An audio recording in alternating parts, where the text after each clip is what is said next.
नमस्कार तथा सुप्रभात। काया कैरनमा तपाईंलाई साथी मदन पौड्यालसँगै दिपा तिमल सिन्हाको स्वागत छ।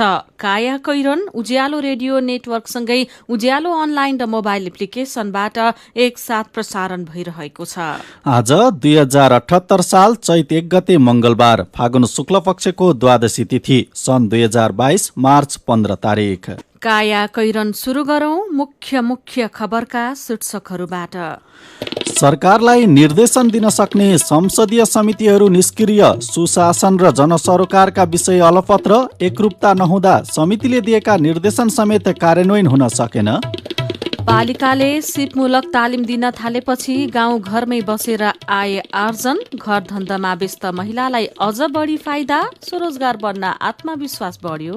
काम गर्ने इच्छा छ, त्यसको रस छुट्टै हुन्छ। आफ्नो कमाइ हुँदा माग्नु परेन। म्यामहरूले राम्ररी सिकाउनु भयो हामीलाई, होइन, जान्दाखेरि चाहिँ अब हामी चाहिँ यो काम गर्न सक्छु भन्ने आत्मविश्वास चाहिँ बढेको छ। 8 महिनामा विकास खर्च 20% मात्रै। विकास खर्च हुन नसक्नुमा सरकारी कार्यशैलीदेखि कर्मचारी अभाव र ठेकेदारको बदमासी लगायतका मुख्य कारण। अमेरिका र फ्रान्समा कोरोनाको नयाँ भेरिएन्ट भेटियो। डेल्टा र ओमिक्रोन दुवै भेरिएन्टको असर देखिने WHO को भनाई। र इङ्ग्लिस प्रिमियर लिगमा म्यान्चेस्टर सिटी र क्रिस्टल प्यालेसको गोल रहित बराबरी। काया कैरनमा अब खबरको सिलसिला। संसद 6 महिनादेखि अवरुद्ध हुँदा तेजाब आक्रमण, यौन हिंसा जस्ता अपराधमा संलग्नलाई दण्डित गर्न बनेको अध्यादेश समेत पटक पटक निष्क्रिय भएको छ। सदनले पठाएका विधेयक मात्र होइन, सार्वजनिक सरोकारका आम विषयमा अग्रसर भएर छलफल गर्न र सरकारलाई निर्देशन दिन सक्ने संसदीय समितिका बैठक समेत डाकिएका छैनन्। समितिको निगरानी नहुँदा सरकारलाई सुविधा भए पनि सुशासन र जनसरोकारका विषय भने अलपत्र परेका छन्। संसदमा अहिले 57 विधेयक अड्किएका छन्, जसमध्ये 42 प्रतिनिधि सभामा र 15 राष्ट्रिय सभामा छन्। सदनले छलफलका लागि जम्मा 7 विधेयक मात्र समितिहरूमा पठाएको छ, तर ती विधेयकमाथि छलफल गर्ने जाँगर समेत समितिहरूले देखाएका छैनन्। संघीय संसदका 16 समिति मध्ये सबैभन्दा गतिहीन बनेको छ अर्थ समिति। छलफलमा पठाएका 7 मध्ये 5 विधेयक यही समितिमा छन्। गएको भदौ 23 गतेदेखि संसदमा एमालेले अवरोध शुरू गरे यता अर्थ समितिका जम्मा 8 बैठक बसेका छन्, तर कुनै पनि विधेयकमा छलफल भएको छैन। समितिका सभापति कृष्ण प्रसाद दाहाल भने संसद चल्ने वातावरण नभएकाले विधेयकमाथि छलफल नचलाएको बताउनुहुन्छ, जबकि समितिका बैठकमा एमाले सहित सबै दलका सांसद उपस्थित हुने वातावरण छ। छलफलका लागि 3.5 वर्ष पुराना विधेयक पनि समितिमा छन्। त्यस्तै सदनले पठाएका मध्ये पशु स्वास्थ्य तथा पशु सेवा परिषद विधेयक, कृषि सहकारी तथा प्राकृतिक स्रोत समितिमा रोकिएको छ। यो समितिले भदौ यता 3वटा बैठक राखे पनि विधेयक टुङ्गाएको छैन। अर्थ, कृषि र विकास समितिमा विधेयक थन्किए जस्तै सार्वजनिक लेखा समितिमा भ्रष्टाचार र अनियमितताको उजुरीमाथि छानबिन हुनै छोडेको छ। समितिले पत्र काटेर कागज पत्र मागेको विषयमा समेत छानबिन अगाडि बढाउन सकेको छैन। उपभोक्ता तथा वाणिज्य र श्रम तथा उपभोक्ता हित समितिले आयल निगमले पेट्रोलियम पदार्थको मूल्य बारम्बार बढाएका विषयमा गएको बुधबारको बैठकमा छलफल राखेको थियो, तर कोरम नपुगेर बैठक नै बस्न सकेन। संसदीय प्रणाली प्रभावकारी बनाउन जिम्मेवारी राजनीतिक दलको पनि हो, तर साना र प्रतिपक्षी दुवैबाट संसदीय प्रक्रिया नै उपेक्षित भएको छ। एमाले विभाजनपछि सदस्य थपघट गरेर समितिहरू पुनर्संरचना गर्नुपर्ने हो, तर सदस्यको नाम माग्दा समेत दलहरूले उपलब्ध नगराएका संसद सचिवालय स्रोतले जनाएको छ। समिति प्रभावकारी नहुँदा पनि सभामुख अग्निप्रसाद सापकोटाले सभापतिहरूलाई राखेर बैठक समेत गर्नु भएको छैन। संसदीय मामिलाका जानकार एवं कानून आयोगका पूर्व अध्यक्ष माधव पौडेल सभापतिहरूले नै समितिलाई गतिशील बनाउन नचाहेको बताउनुहुन्छ।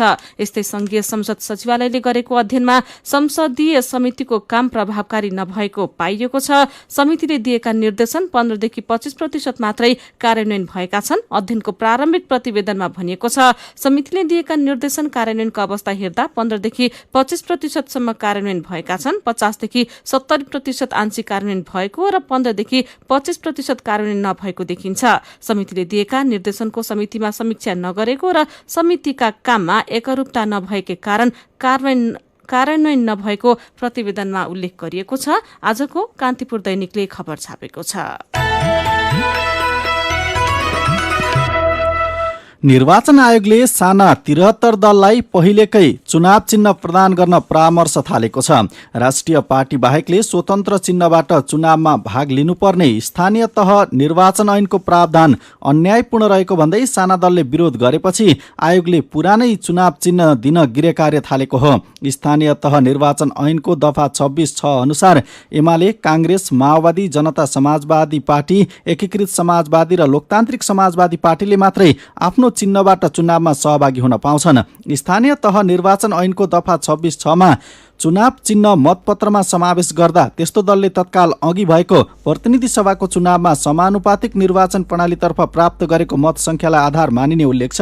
अन्य दलका उम्मेद्वार तथा स्वतन्त्र उम्मेद्वारलाई भने निर्धारण गरिएका चुनाव चिन्हको समूहबाट निर्वाचन अधिकृतले प्रदान गर्ने प्रावधान दफा 26(7) मा छ।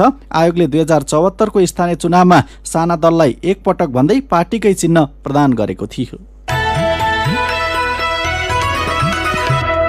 नेपालमा मृगौला प्रत्यारोपण सम्भव भए पनि दाता नहुँदा समस्या परेका बेला आफन्त बाहेकले पनि अंग दान गर्न पाउने गरी कानूनमा व्यवस्था गर्न सरोकारवालाले माग गरेका छन्। नेपालको कानूनमा रहेको आफन्त बाहेकले मृगौला दान गर्न नपाउने प्रावधान संशोधन भएमा मृगौला रोगीको उपचार सहज हुने उनीहरूको भनाइ छ। नेपालमा मृगौला रोगीको उपचार स्वदेशमै सम्भव भए पनि दाता नहुँदा धेरैले प्रत्यारोपणको अभावमा ज्यान गुमाउने गरेका छन्। आफन्त बाहेकले मृगौला दान गर्न नपाउने संशोधन गरेमा दाताको संख्या उल्लेख्य हुने र मृगौला रोगीका लागि वरदान साबित हुनेछ। विश्व मृगौला दिवसको सप्ताहव्यापी कार्यक्रममा हिजो गृहमन्त्री बालकृष्ण खाँडले कानून संशोधन गरी बाधा फुकाउन सरकार तयार रहेको बताउनुभयो। आफन्त बाहेकले मृगौला दान गर्न नपाउने प्रावधान संशोधन भएमा मृगौला रोगीको उपचार अझै सजिलो हुने उहाँको भनाइ छ।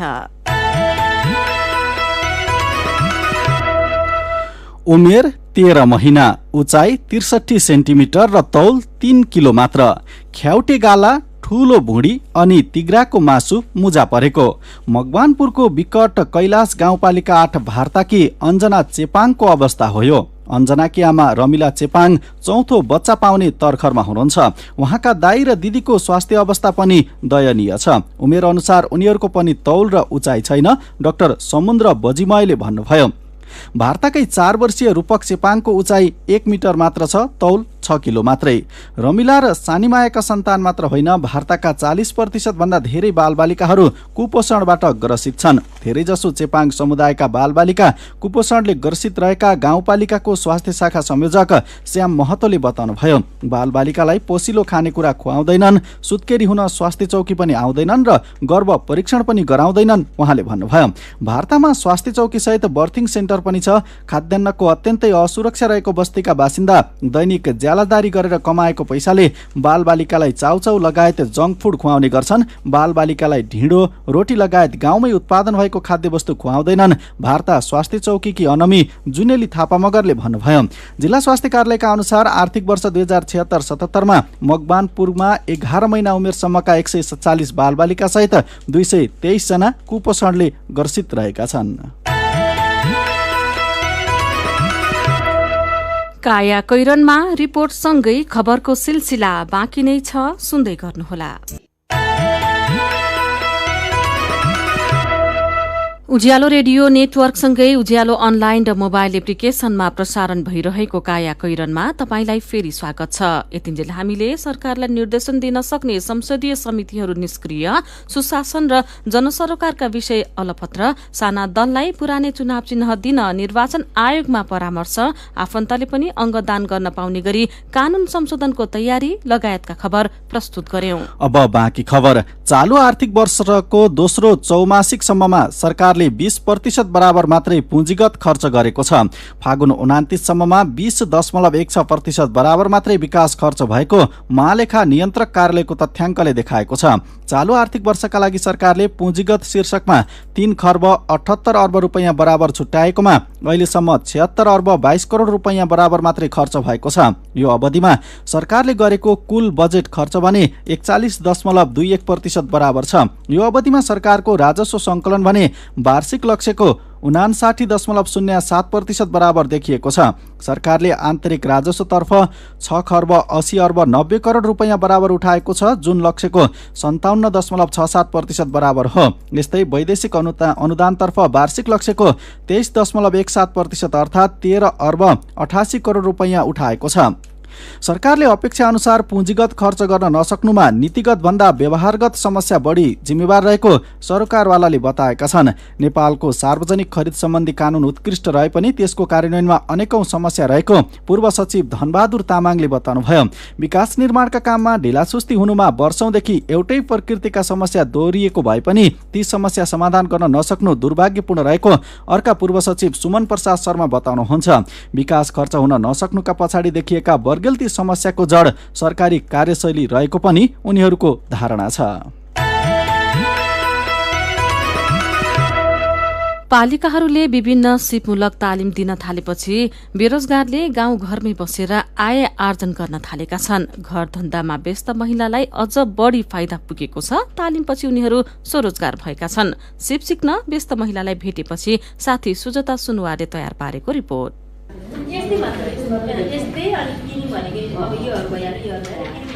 काठमाडौँको बुढानीलकण्ठ नगरपालिका वडा नम्बर 10 को वडा कार्यालय भवनको एक कोठामा केही महिला उनीजन्य गलैँचाबाट सजावटका सामान बनाउन व्यस्त छन्।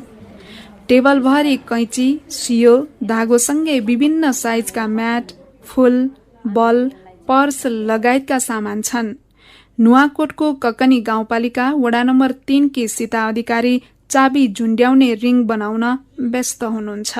म्याट बनाइयो, त्यहाँबाट बल्बहरू बनाइयो, पर्स बनाइयो। आफूले बनाएको सामानहरू राम्रो लागेको छ। आफूलाई जानेको काम गर्नलाई गाह्रो छैन। आफ्नो कमाइ हुँदा माग्नु परेन। सीता जस्तै व्यस्त हुनुहुन्छ बुढानीलकण्ठ नगरपालिका वडा नम्बर 10 की सुषमा श्रेष्ठ पनि। घरैमा बसेर पनि सिकेको सिपलाई निरन्तरता दिन सकिने भएकाले उहाँ निकै खुसी हुनुहुन्छ। उहाँलाई भविष्यमा उद्योग खोल्छु भन्ने आँट पलाएको छ। पहिला त देखिन्थ्यो मात्रै, अब आफूले गरेको थिएन होइन। गरिसकेपछि चाहिँ अब यो हामीले पनि जान्ने रहेछ, म्यामहरूले राम्ररी सिकाउनु भयो हामीलाई होइन। जान्दो रहेछ, अब हामी चाहिँ यो काम गर्न सक्छु भन्ने आत्मविश्वास चाहिँ बढेको छ। अलि महिना चाहिँ अब हुन्छ नि फ्याक्ट्रीहरूमा काम गर्ने, अनि त्यसपछि पछि चाहिँ आफैले एउटा उद्योग खोल्ने विचार गरेछ। बुढानीलकण्ठ नगरपालिकाको वडा नम्बर 8 की विष्णुमाया कडेल पहिले ज्यामी काम गर्नुहुन्थ्यो।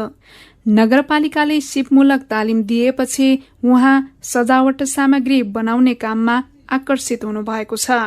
तालिम लिएर विभिन्न सजावटका सामग्री बनाउन सिपालु भएपछि भने बाचुन्जेल यही काम गर्ने र आफ्नै कमाईमा रमाउने उहाँको सोच छ। यो क्रिम बनाउने, चकटी बुन्ने, पर्स बनाएको, फूल बनाएको, त्यस्तै बनाइरहेको, पैसा कमाउने यही बनाएर। पालिकाहरूले घरमै बसेर काम गर्न सक्ने खालका तालिम दिएपछि धेरै महिला यसै गरी स्वरोजगार बनेका मात्रै छैनन्, उद्योग नै खोल्ने तयारीमा लागेका छन्। बजारको बढ्दो मागलाई पूरा गर्ने मन छ भन्नुहुन्छ बुढानीलकण्ठ नगरपालिका वडा नम्बर 10 की ज्ञानो पौडेल। यस्तो तालिम सकेसम्म आइरहेको छ हाम्रो लागि। धेरैपल्ट आइराखेर गर्न पाएदेखि खुसी। कतिपयले तालिम लिएपछि बीचमै छोड्ने पनि गर्छन्, तर बुढानीलकण्ठ नगरपालिकामा सिप सिक्दा सिक्दै स्वरोजगार बनेका महिला धेरै छन् भन्नुहुन्छ उपमेयर रमा देवी राई। स्वरोजगार बनेर आफै चाहिँ फ्याक्ट्री चलाएर महिला समूहहरूले चाहिँ फ्रोजन मोमो बनाएर प्याकेट बेचेर अब चाहिँ तपाईँको यो बेकरी चलाएर चाहिँ 4-5 जना 6-7 जना 2-3 जना चाहिँ बाहिरको मान्छेलाई रोजगारी दिएर बस्नु भएको छ।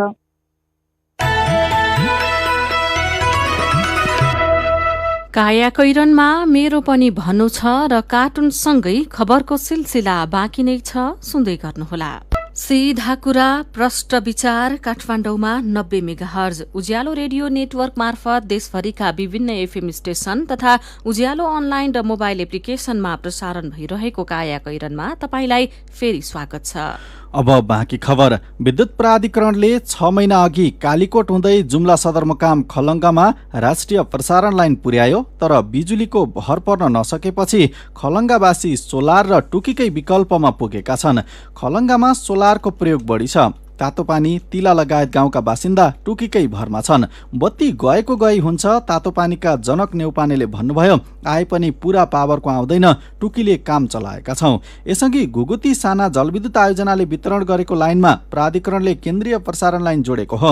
जुम्लाका झण्डै 2000 घरमा केन्द्रीय लाइन जोडिएको प्राधिकरणको वितरण केन्द्र प्रमुख नरेश दत्त रावलले बताउनुभयो। उहाँका अनुसार सुर्खेतदेखि कालीकोटसम्म 33 केभीए विद्युत आए पनि जुम्लामा 11 केभीए मात्रै पुगेको छ। कालीकोट जुम्ला खण्डका विद्युतीय पोलमा समस्या आउँदा विद्युत नियमित हुन नसकेको उहाँको भनाइ छ। बिजुली जाने, भोल्टेज नपुग्ने लगायत समस्याबाट स्थानीय बासिन्दा आजित छन्। यो बिजुलीको त भरै छैन, एक त आउँदैन, आए पनि कोठा उज्यालो हुँदैन। जुम्ला खलङ्गाकी कमला देवकोटाले भन्नुभयो, केन्द्रीय लाइन विस्तार भए पनि भर नहुँदा सोलर हटाउन नसकेको उहाँको भनाइ छ। बिजुली बालेर टुकीको उज्यालो शीर्षकको यो खबर आजको कान्तिपुर दैनिकले छापेको छ। मेरो पनि भन्नु छ। आजदेखि सवारी चालक अनुमति पत्र लाइसेन्सका लागि नयाँ आवेदन बन्द हुने शीर्षकको खबरबारे लोक रावत भन्नुहुन्छ, उता लाइसेन्स प्रक्रिया बन्द, यता ट्राफिकलाई दिनदिनै चिट देखाउँदैमा हैरान। कार्यालय जानै पर्यो, सार्वजनिक गाडीमा ओहोर दोहोर गर्दा ढिला पनि हुने, खर्च पनि धेरै। यही विषयको खबरमा सुमन मोक्तान भन्नुहुन्छ, नवीकरण गर्न दिएको पनि 1 वर्ष भइसक्यो, चिटको भरमा काम चलिरहेको छ, अझै कहिले आउने हो टुङ्गो छैन। देशको अर्थतन्त्र जलविद्युतको केन्द्रमा छ भनेर ऊर्जा, जलस्रोत तथा सिँचाइ मन्त्री पम्फा भुसालले भन्नुभएको खबरमा दिलीप चौधरी भन्नुहुन्छ, मन्त्रीज्यूले बल्ल कुरा बुझ्नुभयो जस्तो छ। अब जलविद्युत क्षेत्रमा लगानी बढाउनुहोला, यसो गरे देशको विकासमा पनि सहयोग पुग्छ। अनि कोरियन भाषा परीक्षाका लागि चैत 14 देखि 21 गतेसम्म आवेदन दिन पाइने शीर्षकको खबरमा कमल काफ्लेको प्रतिक्रिया छ। पास गरेर प्रक्रिया पुगेकालाई लाने टुङ्गो त लागेको छैन, आवेदन मात्रै दिएर के गर्ने। विचारका लागि तपाईलाई धन्यवाद। मेरो पनि भन्नु छ। मेरो पनि भन्नु छ प्रस्तुत गर्दै हुनुहुन्थ्यो साथी जानुका दुवाडी, काया कैरनमा। अब विदेशका खबर। अमेरिका र फ्रान्समा कोरोनाको नयाँ भेरिएन्ट देखिएको छ। कोविडका यसअघिका भेरिएन्ट ओमिक्रोन र डेल्टासँग मिल्दोजुल्दो भएको साइप्रसको एक ल्याबमा गरिएको अनुसन्धानबाट पुष्टि भएको अन्तर्राष्ट्रिय समाचार संस्था स्काई न्यूजले जनाएको छ। डेल्टा क्रोन नाम दिएको यो भेरिएन्टले डेल्टा र ओमिक्रोन दुवैको असर देखिने भाइरोलोजिस्टहरूले बताएका छन्। गएको मार्च 9 तारिकमा नेदरल्याण्ड्स र डेनमार्कमा पनि यही भेरिएन्ट देखा परेको विश्व स्वास्थ्य संगठनले जनाएको छ। विदेशकै अर्को खबरमा रूस र युक्रेन बीच भएको चौथो चरणको वार्ता पनि निष्कर्षविहीन भएको छ। दुई देशका उच्च स्तरका अधिकारी सम्मिलित वार्तामा कुनै पनि सहमति हुन सकेन। युक्रेनी राष्ट्रपति भोलोदिमिर जेलेन्स्कीका एक सहयोगीले फेरि तत्काल वार्ता गर्ने गरी चौथो चरणको वार्ता सकिएको बताएका छन्। रूसले युक्रेनमाथि आक्रमण रोकेको छैन। संयुक्त राष्ट्रसंघका अनुसार गएको फेब्रुअरी 24 तारिकदेखि युक्रेनमाथि रूसले आक्रमण थाले यता 27 लाख भन्दा धेरै युक्रेनीले देश छोडिसकेका छन्। अब खेल खबर। झापा गोल्ड कप फुटबलको उपाधि त्रिभुवन आर्मी क्लबले जितेको छ। बिर्तामोडको डोमलाल राजवंशी रंगशालामा हिजो भएको फाइनल खेलमा आर्मीले झापा 11 फुटबल क्लबलाई 2-1 गोलले हरायो। आर्मीको जितमा टेकबहादुर बुढाथोकी र जर्ज प्रिन्स कार्कीले गोल गरे। झापाका लागि विमल घरती मगरले 1 गोल फर्काए। आर्मीले चौथो पटक झापा गोल्ड कपको उपाधि जितेको हो। झापा 11 भने 5औं पटक उपविजेतामै सीमित रह्यो। खेलकै अर्को खबरमा इङ्ग्लिस प्रिमियर लिगमा म्यान्चेस्टर सिटी र क्रिस्टल प्यालेसले बराबरी खेलेका छन्। आज बिहान भएको खेलमा शीर्ष स्थानको सिटीले क्रिस्टल प्यालेससँग गोलरहित बराबरी खेल्दै अङ्क बाँडेको छ। सिटी अङ्क तालिकाको शीर्ष स्थानमा कायमै छ। उसको 29 खेलमा 70 अङ्क भएको छ। 11औं स्थानमा रहेको क्रिस्टल प्यालेसको 29 खेलमा 34 अङ्क छ। एक खेल कम खेलेको लिभरपुल दोस्रो स्थानमा छ। उसको 28 खेलमा 66 अङ्क रहेको छ। अब केही खबर संक्षेपमा। आजदेखि सवारी चालक अनुमति पत्र लाइसेन्सका लागि नयाँ आवेदन बन्द हुँदैछ। यातायात व्यवस्था विभागले सूचना निकालेर अर्को सूचना नआएसम्मका लागि अनलाइन आवेदन बन्द गरेको जनाएको छ। अहिलेसम्म परेका अनलाइन आवेदनको टुङ्गो लगाउनु पर्ने भएकाले अनलाइन आवेदन बन्द गरेको विभागको भनाइ छ। धितोपत्र ब्रोकरहरूको तथ्याङ्क राख्ने प्रणाली डाटा सेन्टरमा समस्या आएपछि हिजो निर्धारित कारोबार अवधिभर लगानीकर्ताले शेयर किनबेच गर्न पाएनन्। समस्या तत्काल समाधान गर्न नसकिने देखिएपछि नेपाल स्टक एक्सचेन्ज नेप्सेले सूचना निकालेर हिजोका लागि कारोबार पूर्ण रूपमा बन्द भएको जनाएको थियो। न्याय परिषदले यो वर्ष 18 जिल्ला न्यायाधीश खुल्ला परीक्षा मार्फत पूर्ति गर्न विज्ञापन खुलाएको थियो। 217 जनाले आवेदन दिएकामा लिखित परीक्षामा जम्मा 3 जना उत्तीर्ण भएका छन्। उनीहरू 3 जना सरकारी उपसचिव हुन्। काठमाडौँ उपत्यकाको फोहोर दीर्घकालीन रूपमा व्यवस्थापन गर्ने गरी धादिङ र नुवाकोटको सिमाना बन्चरे डाँडामा निर्माणाधीन ल्यान्डफिल्ड साइट निर्माणमा स्थानीयले अवरोध गरेका छन्। विगतको सहमति कार्यान्वयनको माग राख्दै ल्यान्डफिल्ड साइट निर्माण हुने अन्तिम अवस्थामा पुगेका बेला स्थानीय बासिन्दाले अवरोध गरेका हुन्। साउदी राजकुमार तथा विदेश मन्त्री फैसल बिन फरहान अल साउद 2 दिने औपचारिक नेपाल भ्रमणका लागि हिजो काठमाडौँ आइपुग्नु भएको छ। नेपालगञ्ज विमानस्थलको स्तर उन्नति अलपत्र परेको छ। नेपालगञ्ज दिल्ली उडानको पूर्वाधार विकासका लागि नयाँ टर्मिनल भवन र धावन मार्गको विस्तार गर्ने योजना अघि सारिए पनि संस्कृति पर्यटन तथा नागरिक उड्डयन मन्त्रालयले बजेट कटौती गरेपछि स्तर उन्नतिको काम अलपत्र परेको हो। र काठमाडौँ उपत्यकाको सौन्दर्य, मान्छेको भिड, बेढङ्गका बेग्रल्ती घर, बाङ्गाटिङ्गा बाटा र कुरूप संरचनाले मिचिएको छ। एक समय देवीस्थलका रूपमा परिचित उपत्यकाको मन्दिरहरू, देवल र कलात्मक ढुङ्गेधाराहरूले निखारेको थियो। तर बढ्दो जनघनत्व र अव्यवस्थित बस्ती विस्तारको मारमा शहर बिस्तारै कुरूप बन्दै गएको छ। जमघट हुने जात्रा र पर्वसँग प्रत्यक्ष साइनो भएका र ढुङ्गेधाराहरू अतिक्रमणको शिकारमा परेका छन्। काया कैरनमा अब पालो उखानको। झिङ्गाले न भारी बोक्ला न ओखर टोक्ला। उज्यालो रेडियो नेटवर्कबाट प्रसारण भइरहेको काया कैरन सक्नु अघि मुख्य खबर फेरि एकपटक। सरकारलाई निर्देशन दिन सक्ने संसदीय समितिहरू निष्क्रिय, सुशासन र जनसरोकारका विषय अलपत्र, एकरूपता नहुँदा समितिले दिएका निर्देशन समेत कार्यान्वयन हुन सकेन।